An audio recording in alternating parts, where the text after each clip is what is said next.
So if you're like me, you always kind of find yourself wanting to turn your art into something that you can hang on the wall and maybe make a little bit bigger too.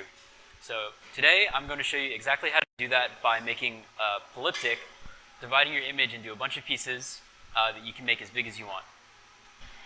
Alright, so to start, we're going to open our graphic design program, and in this case we're using Figma, which is free and online, but really you can use anything.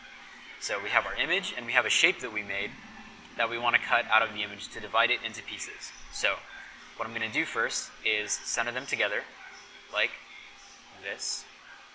And now I'm going to cut out the image with the tool that I made. So subtract, and now we have the image divided into 4 different pieces.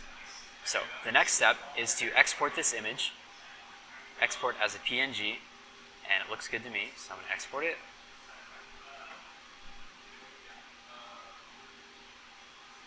We'll delete the image that we have here, and we'll re-import the new image that we just cut. And now we're ready to continue to the next step, which is converting this image file into a vector file. So I'm going to do an image trace, and there's a lot of tools online that can do this, but Figma also happens to have a plugin that we can use, so we're going to go ahead and do that. And then I'm going to place the traced vector,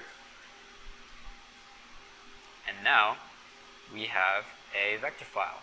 And the way to make sure that your vector file worked is that if you zoom in on the original photo, there should be pixels, and if you zoom in on your vector file, it should be a straight line, no matter how far you zoom in. So, with that step complete, we'll move on to the next one. So the next thing we're going to do is add a frame around each of these panels.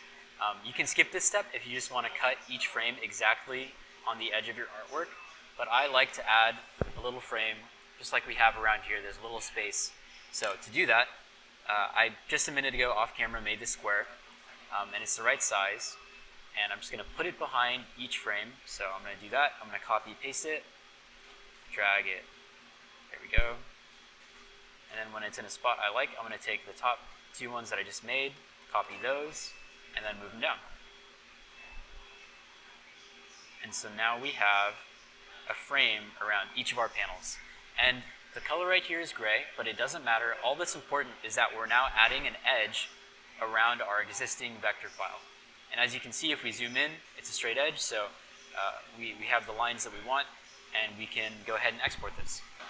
Alright, so the last thing we're going to want to do is first get rid of everything around our art piece so that all we have left is the art piece itself. And then we're going to group it. So pick everything and group it together. And then now we're finally going to export the file, the design that we just made. So instead of exporting it as a PNG, which would bring it back to being an image, we want to export it as an SVG, which will maintain it as a vector file. So we're going to go ahead and export that, and now we're good to run this on the laser cutter. Alright, so we're going to import our file right here, and first thing I'm going to do is change the size. So I'm going to type in 7 inches, that's about how big I want it. Then I'll drag it down in the work area, and now I'm just going to send this to the machine. And we can see it'll show up on the display of the laser engraver. And we're already set up here in the machine, and so I can do a box to make sure that it's going to fit.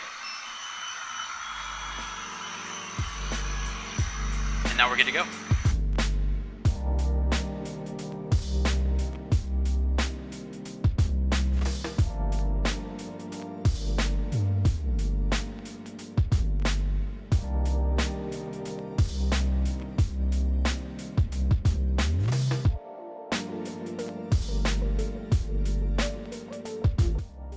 Okay, so that's it. Super simple process for turning any photo or art piece into a wood engraving polyptych.